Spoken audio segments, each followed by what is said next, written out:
Okay, so last few videos, some of you probably have noticed that the autofocus has been a little funny and it's made some points of videos look a little blurry. So I decided for this video to just turn it off entirely and change a couple other settings on the camera. I know I either need to get a new camera or get a ring light or something like that. I just wanted to try to change some things now, see what I could do with it, and go from there. Hopefully this looks alright. If it doesn't, let me know in the comments and I'll see what I can do, at least until I get a new camera or a ring light or something like that. But anyway, I don't want this intro to go on super long because there's a lot to talk about in this video, so welcome back to I Want to Talk About, the series where I take a topic, I sit on camera, and I blabber about it. And it's the next video in the series within a series. You see the title. Today, I want to talk about my favorite games of 2010. You know how the series goes at this point, but if you don't, I basically talk about a given year in gaming, introduce the landscape and what the world of gaming looked like at the time, and then I get into the actual games. I talk about some big games that I didn't get to play from a given year, some games that would just miss the cut of my two main lists, so some games that will probably be like a 7 out of 10 on my scale. The cream before the crop, which are the games that I really enjoyed but weren't like my favorites of all time, like the 8 or 9 out of 10 type games, and then my proper best list of 10 out of 10 games. And we've got way too many games to talk about in this video, so let's just jump right into the intro. 2010. Another year that, like 2009, is one of my personal favorites in my own personal life. Not really going to get into many details as to why, but that is a year I look back on very fondly. And it is a year I look back on very fondly in the gaming world as well, because there were a lot of really good games in 2010. To introduce the landscape of what gaming looked like as far as the console manufacturers, the Wii was still at the top of the market, even though its sales did start to dip a touch compared to 2009. Maybe 2010 was becoming the point where the Wii was kind of starting to be seen as a bit of a fad, though it was still just utterly dominating the market, so it wasn't ready to be called a fad just yet. And the DS was still utterly dominant as well, which is wild to think about given that Nintendo was prepping the next handheld system by 2010 and was getting ready to release it in 2011, but that just goes to show how big the DS was, that it was still selling well despite the next handheld being nearly ready. Nevertheless, 2010 was a go-to year to be a Nintendo fan, though on the Sony front, PlayStation 3 continued to be on the upswing. Again, 2009 was one of its best years yet, and 2010 was a year that continued to see a lot of big titles drop for the thing. And PlayStation also released a new peripheral for the PlayStation 3, the PlayStation Move. Yes, even if the Wii was getting to a point where it was going to be seen as a fad, other publishers were surely going to jump on said fad before it died. And as much as I love PlayStation, leave it to Sony to take something Nintendo did and just kind of copy it. There are a lot of examples of Sony being the type to basically copy Nintendo's homework but just try to make it look a little bit different. And I mean, the PlayStation Move was kind of that. I mean, it was a Wii remote with a rubber ball thing on top and maybe a couple changes to the buttons. It wasn't that different. There was even a separate navigation controller that looked like the nunchuck. Big difference. Although I did actually have one of these back in the day, and I still do. It's in my drawer, I just don't feel like digging it out right now. But I used it a lot for MLB The Show back in the day, and this controller would actually be the two controllers that they used for the PlayStation VR 1 headset, so I have used PlayStation Moves quite a bit in my life. They are good controllers, it's just, you know, hey, it's a Wii remote with a rubber ball on top. Well, I don't know if it's rubber or plastic. I don't know what it is. It's squishy. I've spent much time in my life taking the little ball on top and just squishing it because, you know, OCD will do that to you. But hey, it was probably better to be a PlayStation Move in 2010 than it was to be a PlayStation Portable. By this point, the PSP was taking its last few breaths, and it really wasn't going to have many more left in it. A lot of Sony's success in 2010 was thanks to the PS3 and the Move, and not the PSP. As far as Microsoft, the Xbox 360 seemed to continue selling, even though the PS3 was kind of starting to creep up behind it in terms of sales. The 360 still had some big games worth playing on it. There was a new model in the Xbox 360S. Of course, you know, a slim model of a new console was not an uncommon thing then, as it's not an uncommon thing now. Oh yeah, and there was the Kinect. Right, I had to mention this thing. Many of you probably remember the Kinect. Many of you probably have some nightmares about it. The Kinect was obviously Microsoft's attempt at jumping into the motion control bandwagon, but they were doing it without a proper controller. It was just a camera thing and you just move your arms around and do all that goofy shit. Again, I had one of these at one point. Other than maybe Kinect Adventures, the thing sucked. Okay, I'm being a little cynical. It was an interesting piece of technology, but it really did not work incredibly well for a lot of games, and it did represent a big shift for Microsoft. Look no further than their E3 show that year, which many people would consider to be pretty god-awful, and yeah, the show really heavily emphasized the Kinect. I think they had quite a few kids on stage playing Kinect games and all that crap just to show the thing off. As janky as it was, it still sold incredibly well at the time and was pretty successful for Microsoft until they tried to make a new model for the Xbox One. More on that later. But like I said, it was a big shift for Microsoft because after really dominating in the first half of the 7th generation, once the Kinect came along, Microsoft's approach as far as game releases was becoming really Kinect-centric, more so than I think many would have liked. There were a lot of big first-party games that were Kinect only, and there was shoehorned Kinect integration to other first-party titles like Halo and Forza. Yeah, it was a strange time for Microsoft, and probably the beginning of what would be a pretty big downturn for them that we'll continue talking about over the next few videos. As far as notable third-party stuff, I mean, I couldn't find much, but 2010 was the year that FaZe Clan was founded. Woo! Also, the first ever Humble Bundle was released in 2010, so that's very sweet. To think a plan to bundle some small indie games together would turn into not only a very good storefront, but also a successful publishing arm. You'll see it in later videos, but I have played at least a few Humble published games, and they have some very good ones. Of course, we'll save that for the appropriate time. But yeah, that's the intro, and maybe it's for the best that the third-party stuff is kept short, because, like I said, there are a lot of games to discuss, including a few notable snubs. There were 2 games from 2010 that were pretty huge that I didn't play, and just to run through them, the first of them was dead. It was dead. It was a dead game, guys. In 2010, a dead game came out. I'm probably going to keep that outtake in the video, whatever. The first game that I didn't play in 2010 that was huge was Red Dead Redemption. I am not huge into Rockstar games, so I just never really got around to playing it. And the only other big one that I found was Mass Effect 2. That's mostly just because, again, like I said in the 2007 video, I believe it was, I'm just not huge into Mass Effect. Still, those were 2 gigantic games, just 2 games that I didn't get to play, so I thought I'd address them before people ask where they were. Now, as for the Just Missed the Cut games, the 7 out of 10 games, we've got, like, I don't know, 6 here, something like that. We've got a pretty good amount, so I am going to try to rapid fire through them as fast as I humanly can so we can get on to the really good stuff. Looking at what I have here in the Just Missed the Cut section. Toy Story 3 the video game, a fun licensed game with a charming story and an amazing toy box mode even if it didn't reach the heights of the Toy Story 2 game. Halo Reach, a game that was good but just felt at times like more Halo to me. I'm sorry I didn't like it as much as everyone else did. Sonic 4 Episode 1, I'm sorry I liked this game more than everyone else did. Yes, the physics are weird, but it was a fun little throwback even though modern standards lead to Sonic Mania invalidating it. There was Vanquish, a very brainless but still fun third-person shooter, even if it doesn't scale the heights of Platinum Games' other games, more on that later. Poke Park Wii Pikachu's Adventure, a cute platformer minigame mix that I think is a touch underrated, even if it does have its share of flaws. And then God of War Ghost of Sparta, another game that's cool to see land on the PSP, and it does really well with the PSP, but God, it's the same thing again. I'm sorry, but God of War got really samey for me during my playthrough of the series. Though, ironically, I'll have some nicer things to say a little bit later. That's just that section of the video. Now for the cream before the crop. And again, we got a packed lineup here, so let's not waste time. Let's jump in. Technically, some of you may be able to throw this game into a 2009 list because it released in Japan in 2009, but since it came out here in America in 2010, well, obviously it's going here on this list. Anyway, this is one of the many reasons I'm excited to get to the 2010s, because now I get to talk about a developer I really enjoy, Platinum Games. And I get to start by talking about their flagship franchise, Bayonetta. This is one of my favorite action franchises out there, and while I think the first Bayonetta game has been outdone by both of its sequels, it's still a game I find to be an absolute blast. It's got an unbridled sense of style to it, excellent fast-paced action gameplay, a really sick witch time mechanic that slows the enemies down when you dodge an attack, but it keeps you moving fast, and some incredibly badass boss fights that make this game an absolute joyride. The writing is obviously batshit, but I don't go into Platinum Games expecting to engage the old brain, nor do I really go into many games expecting to engage my brain. I just want to play. And purely from a gameplay perspective, Bayonetta is fantastic.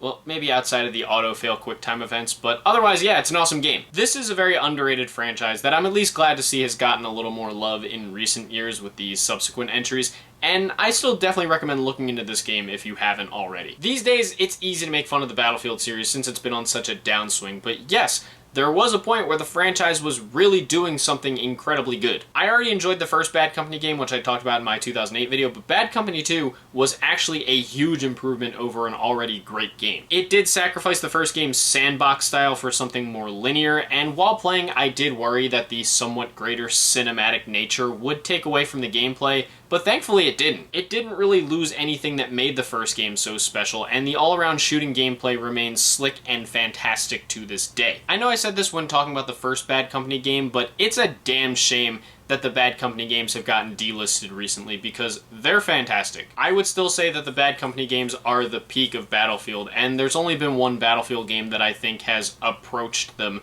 but more on that one much later. And if EA wants to put Battlefield back on the map, I think I've got a pretty good idea on how they could do it. No, not like that. I meant with Bad Company 3. Why do you do this to me? See? I told you we'd talk more positively about God of War in this video. It's after this point that my opinions start to enter unpopular territory. Just be advised. Anyway, while my previously mentioned addictions to games like Guitar Hero and baseball games and Smash and whatnot stopped me from playing as many games as I'd like to at the time of this release, I distinctly remember when God of War 3 first came out, thanks to, as I mentioned before, my brother. This franchise was one of the first big, mature gaming franchises that he played, and I remember watching him play God of War 3 a lot back in 2010, and I remember when it came out because this game was unbelievably hyped back then. And after finally playing the series, or rather, most of it, I can confidently say God of War 3 is my favorite entry. I do think it can carry a bit of the samey nature that I felt was a problem with the other games, but by comparison, this is by far the most polished entry of the bunch, and I think it's helped by the sense of scope and scale to everything within the game. The titans that you face are still so epic in scale to this day, and there are enough new powers to make this feel like more than just another God of War game. To me, at least. This, to me, is the peak of God of War, and it's a game I highly recommend checking out. But oh boy, am I terrified about how people will react when they hear my opinions on the series from here on out. We'll get to those when we get to those. Ha! You probably thought, given my love for the series, that this game would easily be my game of the year for this year, didn't you? Well, dear friends, I may be predictable, but I am also unpredictable. Put that shit on a fucking t-shirt. But yeah, Super Mario Galaxy 2, a game initially meant to be just an expansion to the first game, so much so that at one point it was titled Super Mario Galaxy More, before being turned into a full game. Nintendo had a number of pretty notable Wii games in 2010, one of which nearly killed its franchise. Not naming names, just saying. But I would say that Galaxy 2 was probably the most hyped one. And why not? It was following up on a game that's often considered to be one of the greatest of all time, and it was the first proper direct sequel to a 3D Mario game.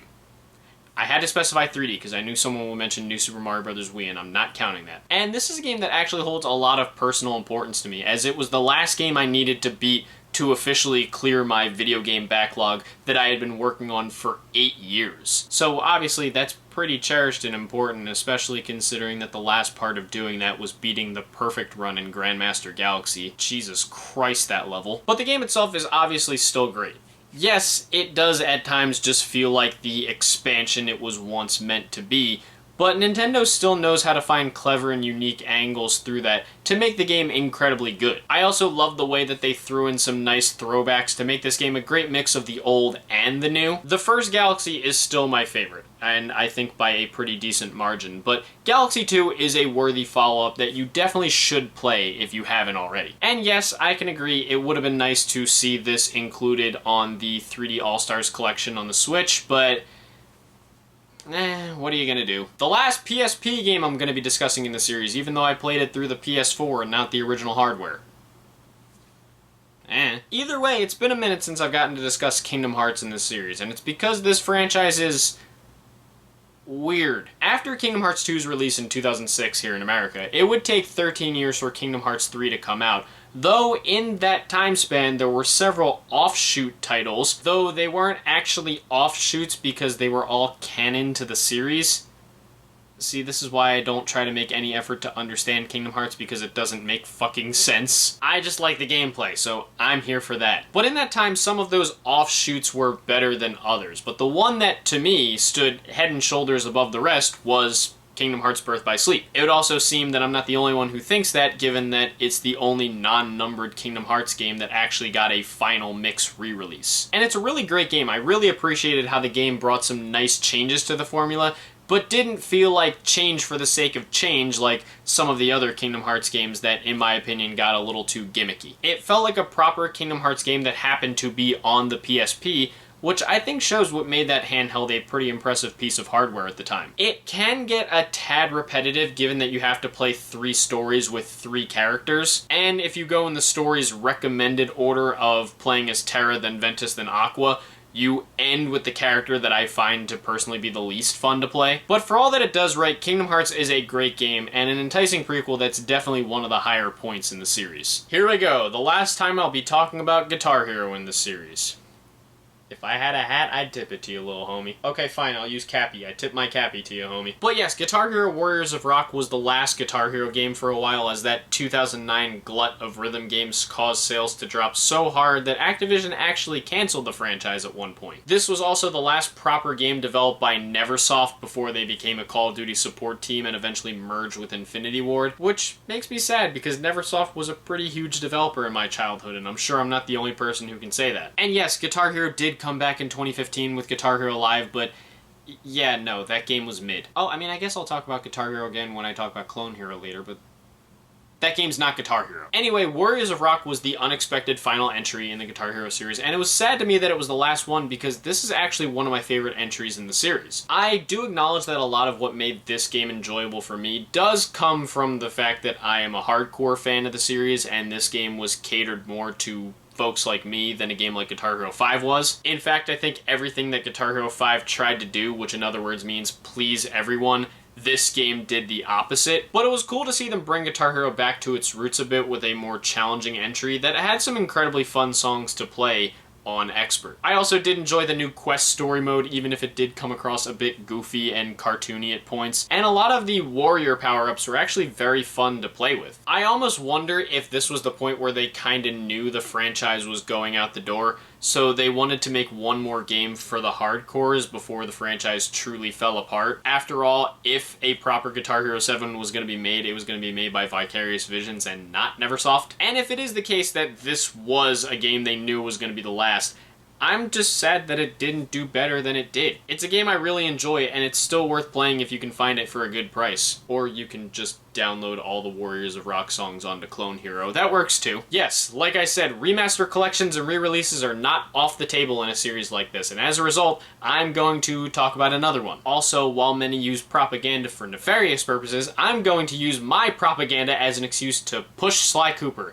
and I'm going to push the Sly Cooper propaganda so hard until Sony actually decides to make a new game. Come on, Sony, show me what you got. You got the cojones to spend $200 million on the games you're making today and put out a VR2 headset but not make any games for it. I know you got the balls to make a new Sly Cooper game. Okay, I'm being silly, but yes, when this was announced back in 2010, I was over the moon. Seeing Sony actually say, yes, we're acknowledging that the Sly Cooper franchise exists, in and of itself made me super excited, and I think they did a really good job with this re-release. I mean, yeah, it was a fair bit glitchy at some points, but the trilogy played very well on the PS3, and the visual touch-up actually looked quite nice. Sure, it was kind of missing the cel-shaded look of the original games, but the colors looked absolutely beautiful, especially on a game like Sly 3. Oh, and the games were playable in 3D, and they had some PlayStation Move minigames, so that was a thing. I haven't gotten to talk much about it, but in 2010s, at least in the early part of the 2010s, throwing 3D functionality into a lot of games was a big thing,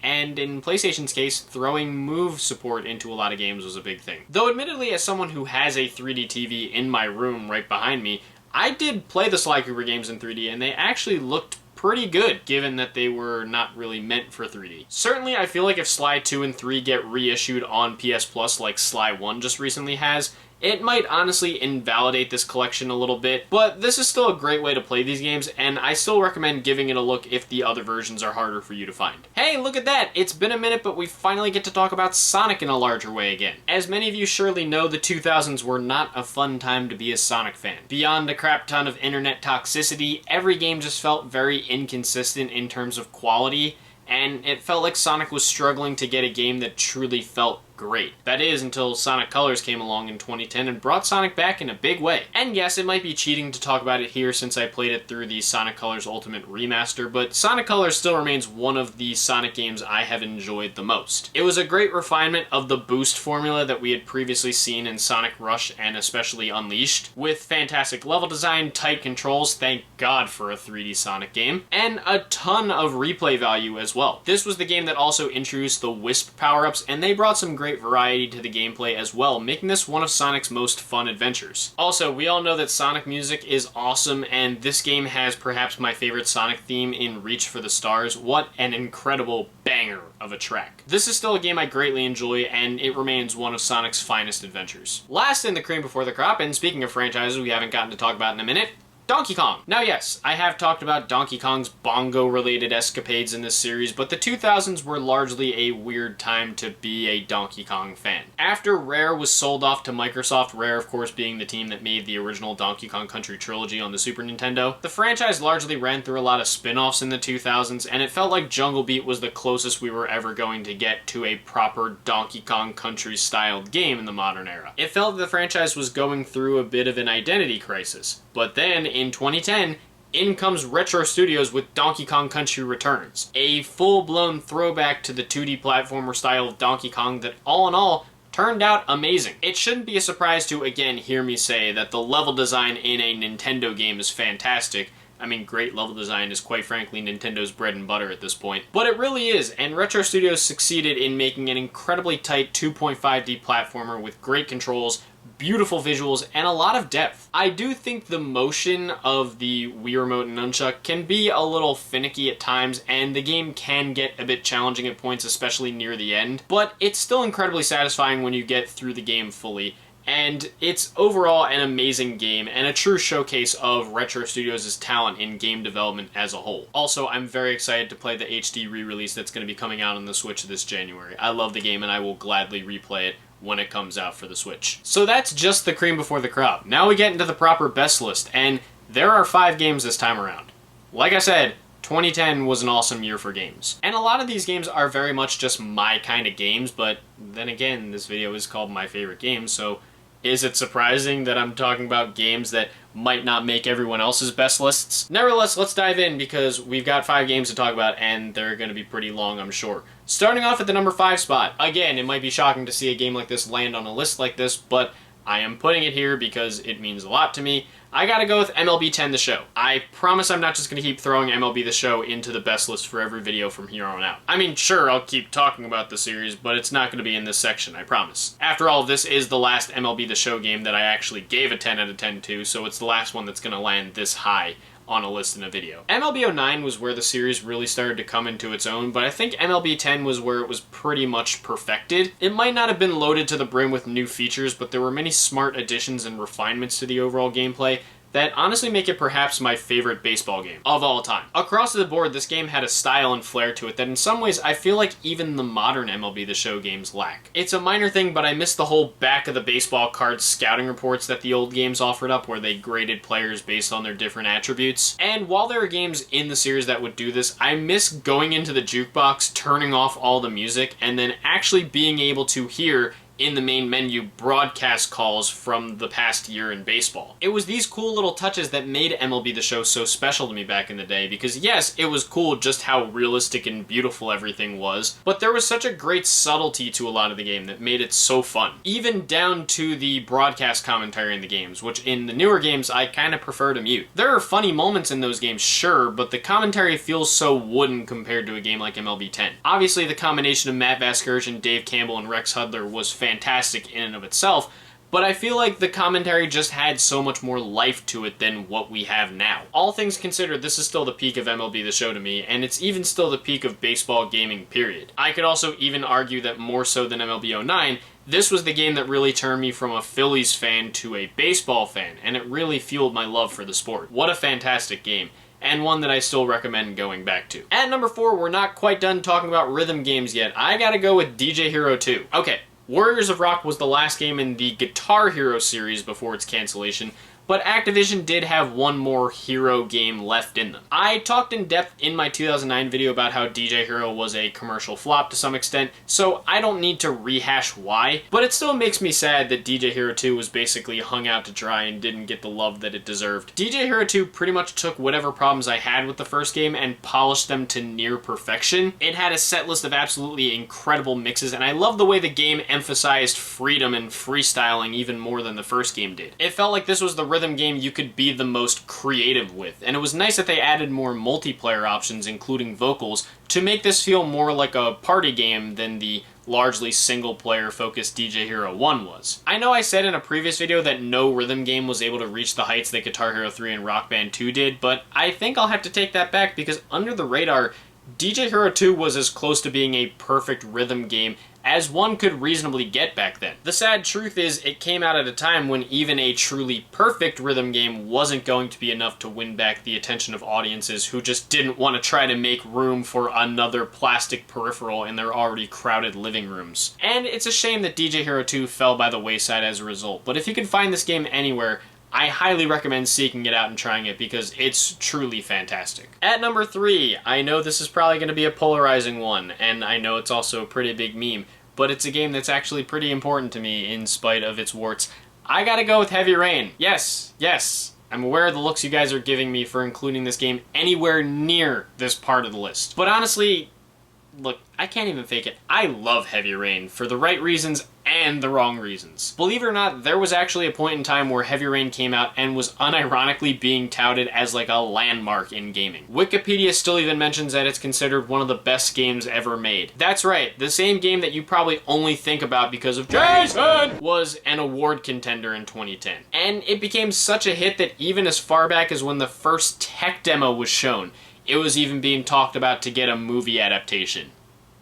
Yeah, like that's happening now. And yes, I know there's a lot to harp on the game for, and David Cage is a pretentious hack, and hell if I know if Quantic Dream has actually improved as a workplace over the last 6 years.